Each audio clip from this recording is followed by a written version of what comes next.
Hi,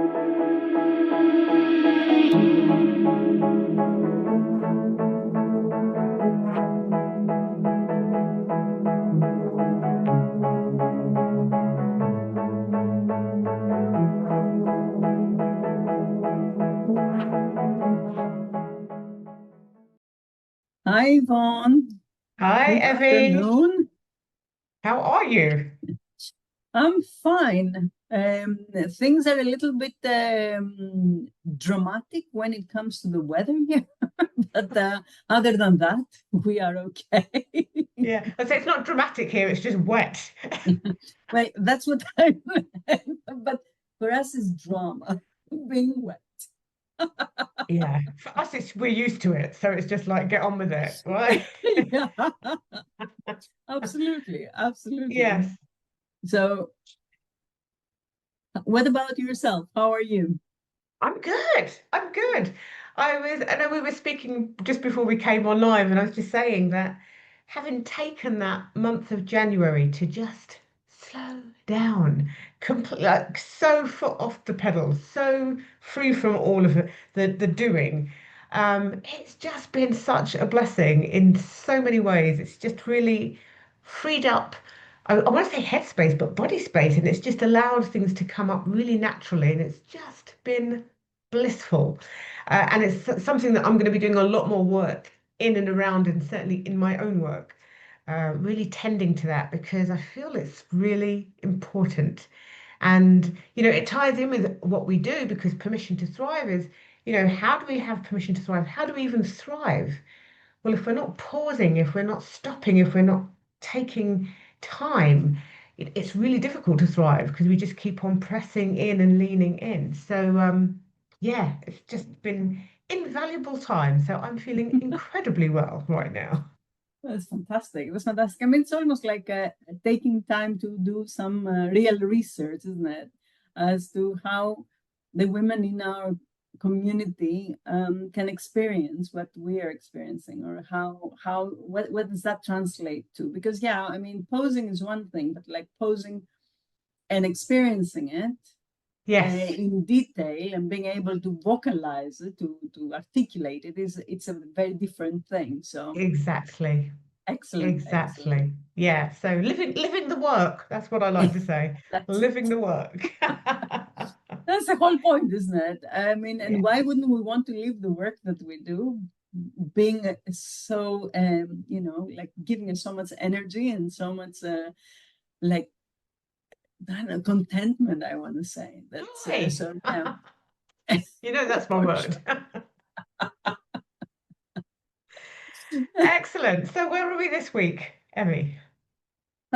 So funny enough, we're talking about the energy myth and how, I mean, I come across so many women in my work and my circle of friends and like acquaintances, and I have felt it myself quite a lot that the energy, the like that I am always tired. I know you Yes. probably have never felt. I was Oh, come on. I'm human. you Of course are I so have. like energetic all the time, like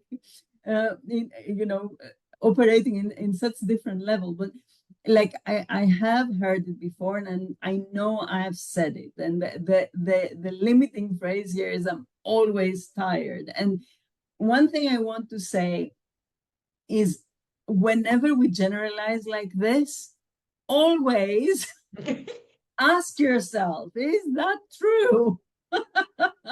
Because we tend to do that so much, and it's a story in itself, don't you think? Yeah, absolutely. Do you know what? As soon as you said that, it took me back to what was probably my very first coaching training experience, where we were, with our peers, and we were like using coaching models and going through all this stuff. And the gentleman that I was paired with said, oh, I go to my boss, and he always says X, Y, and Z. And I just let him finish talking. I'm just saying, okay, I'm hearing what you're saying. So just as you use that word always, what does that mean? Because immediately it's like we use these words so flippantly, we don't necessarily put any thought into it. Always is like that every single time, you know. So when you say I'm always tired, what, every single minute of every single day, week after week and month after month? Because if that is the truth, then there's an issue. There's a much bigger issue, right? Um, and I think sometimes it's that thing about like kind of running on depletion. If you are feeling that, if it's like how I feel like I'm just constantly tired, then it's probably because you're running on depletion. And what does that really mean? That means that you're not taking time to take stock and to nourish yourself and to pause and to breathe.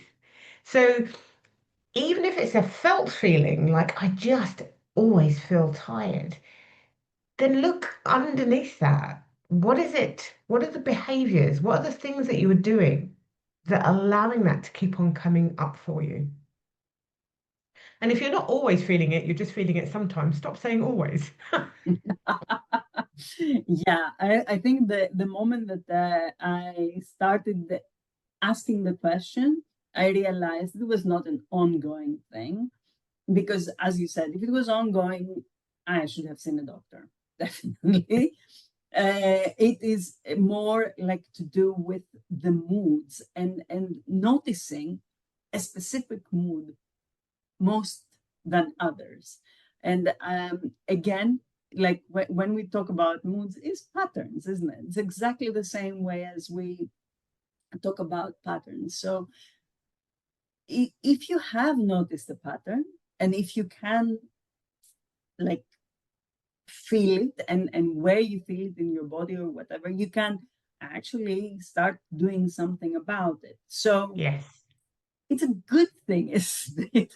In a way, in a way. So that's what I thought when I started, doing the work and realized, well, no, I'm not always tired. Definitely, I'm not always tired. But why am I feeling tired in the moments that I do feel tired? And then I could start doing um, yeah, different things then. absolutely. I mean, I think this is quite a common phrase. I hear young people say, I mean, literally, I hear so many people just say, oh gosh, I'm just always tired. I'm always drained. Got no energy. I've got no energy. That's how have you not got any energy, right? So it's this phraseology, and we've spoken about this before, being mindful of the language that we use. What is the language we're using? What are we speaking into ourselves and out into the world also? And again, I think these phrases just help us to really think about that. Have I said I'm always tired before? Oh, absolutely. And you know me, I have got bags of energy, but I can absolutely say that there have been moments when I have said, oh gosh, I'm always tired. I only need to have one night of not having a good night's sleep, and that may be the first thing that will come into my head, which is ridiculous, right? Now, I may feel tired in that moment, just like you were saying, in that particular moment, or what's brought that about? Well, I didn't sleep really well last night, so I'm just not feeling as energetic as I normally would. That's very different from saying I'm always tired. So, I think even just being aware of that, the words that we use, because if we keep on repeating those words, we will almost certainly start living those words. If I keep on telling myself every day I'm always tired, I'm going to probably always feel tired. Oh yeah, that is the thing. We don't realize it. But I have definitely um, you know, thought of that. And when you get to that train of thought or that type of thinking, even when you're asking, is it true? Well, you will probably say yes, because you are in that constant uh, spiral of like, I don't know, like tiredness and things that are happening around you that you don't like, and all sorts of things that are not really serving you. And like we have been talking about in the work environment, for example. burnout. I mean, how does this happen? These things happen slowly, gradually. Nothing happens straight away, but like it all depends on the words that we're using, the things that we do and not noticing. Um, and that is like I think a great um, point to start noticing, because energy is I think it should be in the forefront of whatever it is that we're thinking and doing, because that's when we know we can show up 100% or we can, we can't. Yeah, And what does that look like? What does that do in our day? So absolutely. And that's the whole point, isn't it? Is that if we are running on depletion, which if I'm always tired, then I am literally running on depletion. What has occurred to take me to that place?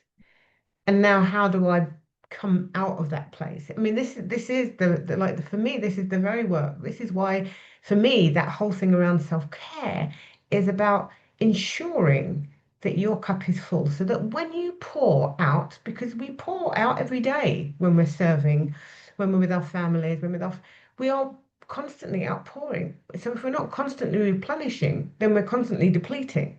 Where do you want to go with it? Where, what feels best?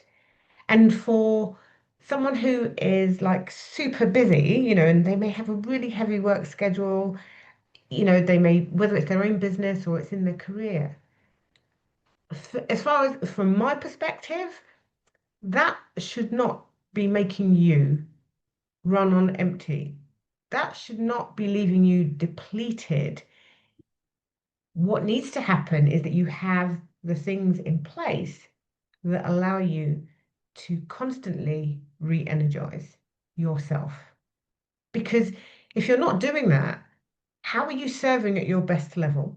Like, listen, for me, one night of really poor sleep, and I already know the next day that there's a chance that the level that I serve at, I'm not going to say that it goes down, you know, down the pot, but it's not. I can feel it because the energy has shifted, has changed. It's not been replenished yet. Therefore, I'm not operating at the level to which I like to operate, that I want to serve from. And that's not an always thing. It's just something that I notice on those days when I haven't rested well, or I haven't given myself enough time to do the self-care that I know really refills and refuels me. but it's all about priorities as well. And when Yes. you're talking about somebody that's like really really busy, and also that by itself it excuses the tiredness, so it becomes like the vicious cycle in your mind. Well, I'm busy, what can I do? I am like, I'm not as energetic as I should be. And then it just goes round and round and round, and the story is just, you know keeps being told. It's Yeah. keep so um so it is about the pause, because that's the moment when you need to say, okay, I cannot be in that state constantly, because I cannot operate in that state. So what do I have to do to get out of it? What can I do? Because also, moving on to the next phrase, and we jump to that now. It's like I can't slow down. So this is like where another myth comes and sits on top of the first one, right? Well, what can I do? I can't slow down. Well, why? Then you don't ask, is it true? You ask why.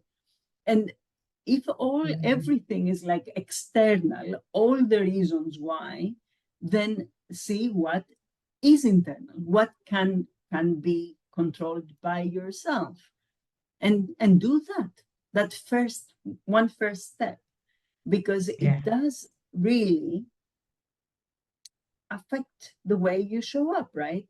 Anything that you do when it comes to like coming from that place of very low energy, or of I mean, to me, it also feels like almost like you're fed up because you're so low in energy. There are other feelings that are coming up that Yes, might not even those might not even be real, but they are showing up, or they are, it's felt like this because you're not in the right state, in your optimal state.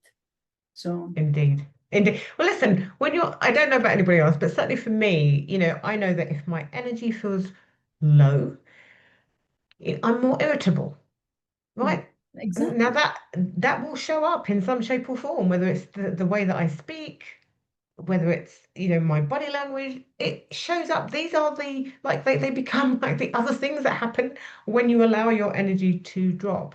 And so for me, the energy myth is we these phrases, obviously understanding these phrases, looking at the language that we're using, and actually getting more clarity about what's truly happening in this moment as opposed to the always or I can't, what's really happening in this moment. And actually having that clarity and then being able to say, so what do I need to do? What do I need to do? What needs to change? So for me, if I'm starting to feel irritable, I know it's probably because my energy is not where I like it to be or the place I like to operate from. So I need to pause. And whether that's pause to go and get something to eat, whether that's pause to just pause, or to do something else that I know will replenish me. You have to notice that. The thing is, when we are caught up in these narratives, these stories, we are so caught up in them, the notice is by the by. It's just quicker to use that storyline because it's the one that we know. And I can't slow down. As somebody who had a really high restless saboteur, I know what that looks and feels like. Can't slow down, got to keep going. It doesn't matter what time it is. It doesn't matter if it's 11 o'clock at night and I really want to sleep. I really need to do this one last thing. That kind of behavior that I think sometimes society encourages. That's my perspective, is that it encourages it. We need to step back from that and just say, hold on a moment. Even if society is encouraging it, is that truly what I want for me? Is this cycle that is being generated because I'm operating from that? Is this really how I want my life to play out? It is very interesting, the point that you're making here, because we live in an era where unless you are like running 100 miles an hour, you are not really doing anything. And especially when what we see on social media, and how people seem to be doing so many things, and seem to be at a specific level or whatever it is. So it like really makes comparison be very prominent. And also, the question there is like, if they can do so much, why can't I? Why do I feel so tired and I cannot complete this and I cannot do this? Uh, and then there are so many layers of patterns and things that are really running us at that particular stage, that of course it's impossible to see the signs.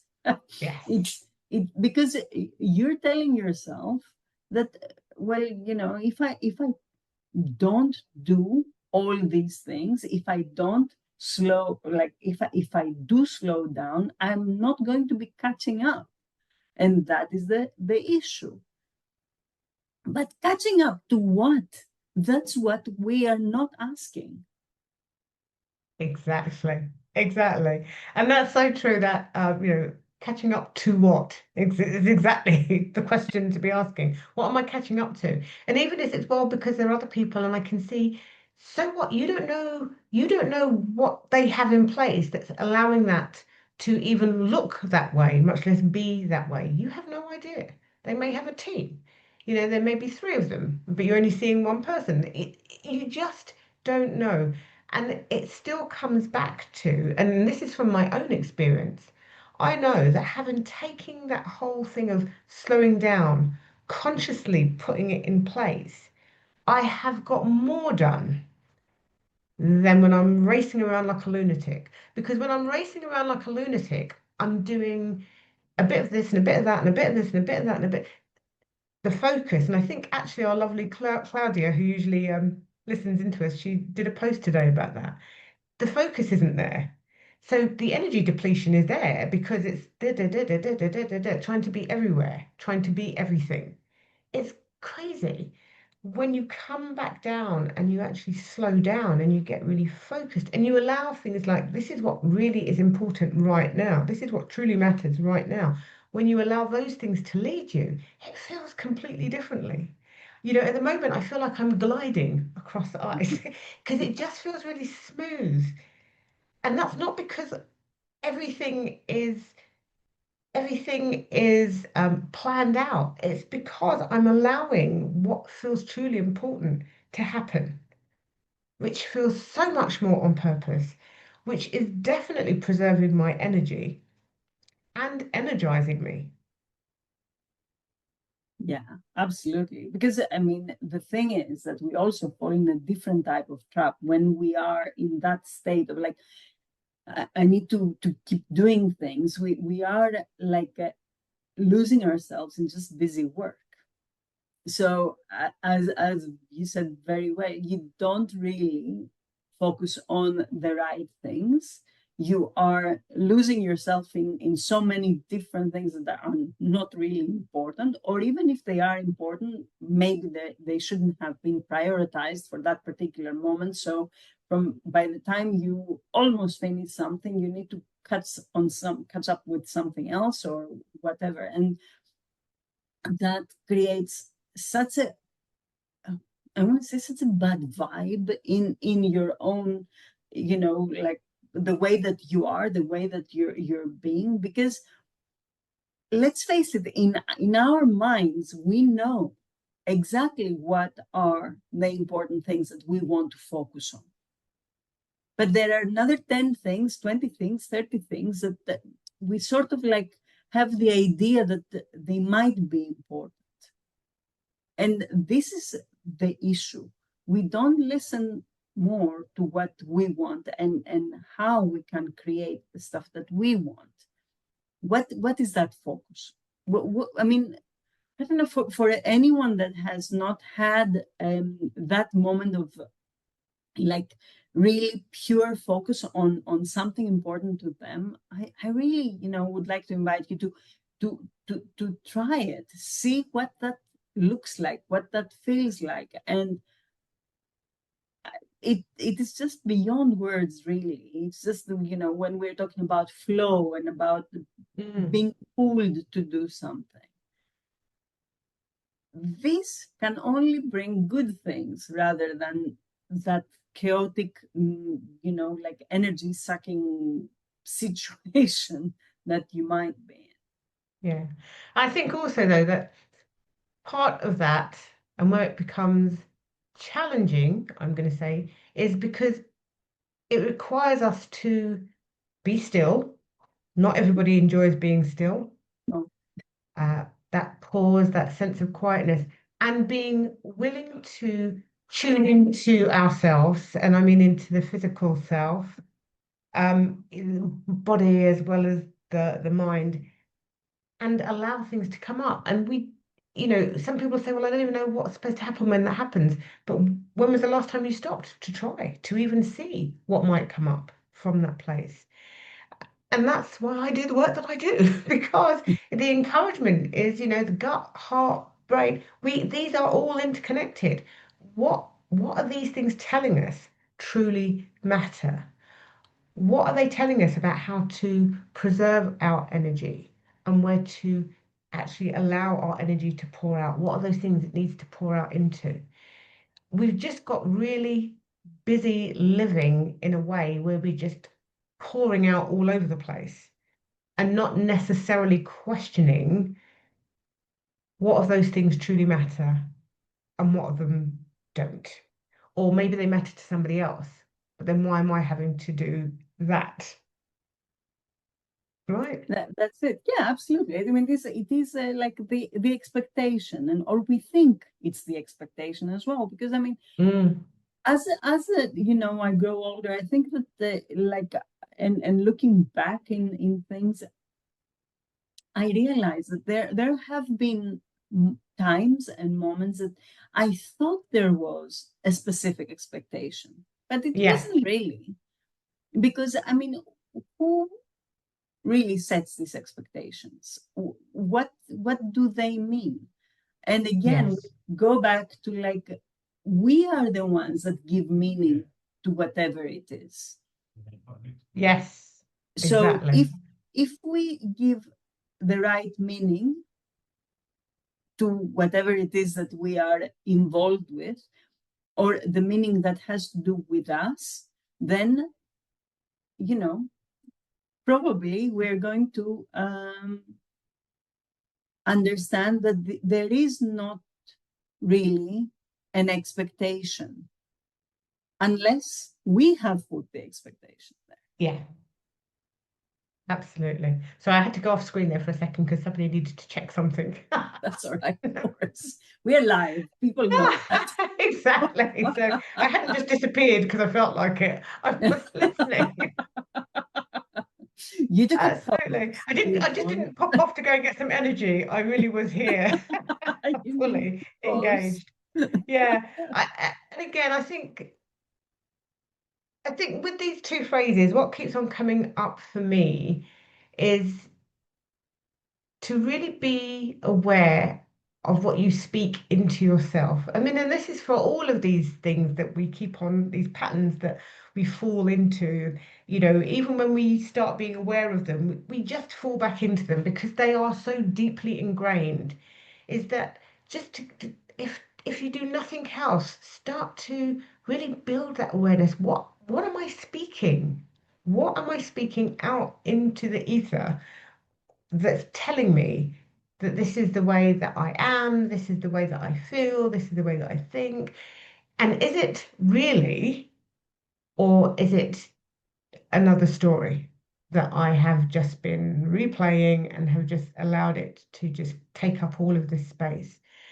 And, I know for some people it's like, oh my gosh, as if I've got time for that, right? But it's important because when you start to notice those patterns and you start to do things to switch them so that so that you can operate more optimally. The difference is that, I mean, literally, the difference is just huge. And this whole thing around energy, you will soon start to really understand how precious your energy is, and you will do what is necessary to look after it. When you realize how precious it is, you will find ways to look after it. And, as I think about my own work in that, when I think about self-care, that is exactly that. Getting really precious about your self-care so that you know that whatever you're doing, however you're going to show up, whatever you're pouring into the world is stuff that truly matters to you. And you're preserving your energy for that, not so that you can be running from pillar to post and everything in between, trying to do 2 million things and having no satisfaction. Or even if you are, it's just satisfaction, there's no joy. It's satisfaction, but there's no joy. We do get to choose this. True, true. We do get to choose it, and the good thing, and always the good news about all this work is that it is down to us. It is our choice. And even if it seems like, oh my God, there's so much extra work, I have enough on my plate. Well, each and every one of us should have ourselves prioritized, at least somewhat. Because unless we do prioritize our well-being, we will not be able to do and give and share all the things that we want to do, and all the good things we can we can give and share and do. So it is important work, and it doesn't take that long at the end of the day. Noticing our patterns, especially after like doing it a little bit like more often than not, that it becomes like a natural thing. So it stops you from being working on empty or on autopilot, and it makes your being much more energetic, okay? But also, like, when people have like this type of good energy, they become like magnets to a lot of good things as well. So why be without energy? Why do that to yourself when you know you can do something about it, and it doesn't take that long? It just takes about noticing and stop telling yourself all those words that are not really true, right? Absolutely. And if you do nothing else but notice, don't even think about having to fix anything or change anything, forget all of that stuff. Notice, because that's the most important thing, is noticing. When you can observe it and think, keep on saying that. Why is that? Why is that coming up for me? What's driving that? And then even not even having to answer the question immediately, but if the question comes, just sit with the question. Because I think sometimes we also rush to try and fix everything. And this is not about that. This is just about observing, raising that awareness, and being able to sit with whatever that shows, and then be curious about it. And again, this is something that I have really taken on board since the beginning of this year, is I'm not running around trying to fix anything anymore. Or, I must do this immediately. Now that this has happened, now that I've thought this or this felt, I must go do this. No, it's like, okay, that's come up for me. Let's see how that plays out. When do I need to do something with it? Is it now? Is it in a little while? Um, because that also takes the pressure off. And you know what? When we take the pressure off, our nervous system says, thank you very much indeed. Right? And even in that, we get to then conserve some energy. So yeah, we just need to be, I think this is the need to be self-aware, to listen to our words, to see what we keep on doing, and if it's constantly draining us, what is it that we can do differently so that we're not constantly being drained?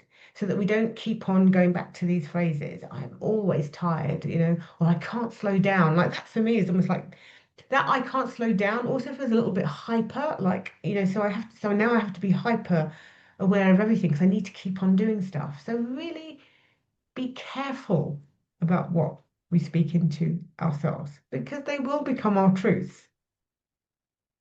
And they are becoming our tools, aren't they? That's why we're myth busting here in Permission to Thrive. And we will keep myth busting week after week. We will. We will. Getting and or showing, showing like not showing, like putting light on the different patterns. And if you notice that something like of that is resonates or is yourself, as Yvonne said, noticing is a very important first step. And you never know when the next step, where the next step is going to take you. Indeed. Indeed. Excellent. Well, on that note, I will, as always, just my close by saying, here at Permission to Thrive, we are here to look at, to be aware of, and break free from those narratives, those stories that keep us small, that keep us caged. With grace, not grind. Always. Yvonne, And that isn't always. Always. No, and that isn't always. We have asked long and hard, and it isn't always. Yes, for sure. Evie, thank you so much, as always. And to Those who have tuned in, thank you. Those who listen on record, again, as always, love to hear your thoughts, any comments. Please post them below the video. See you next week.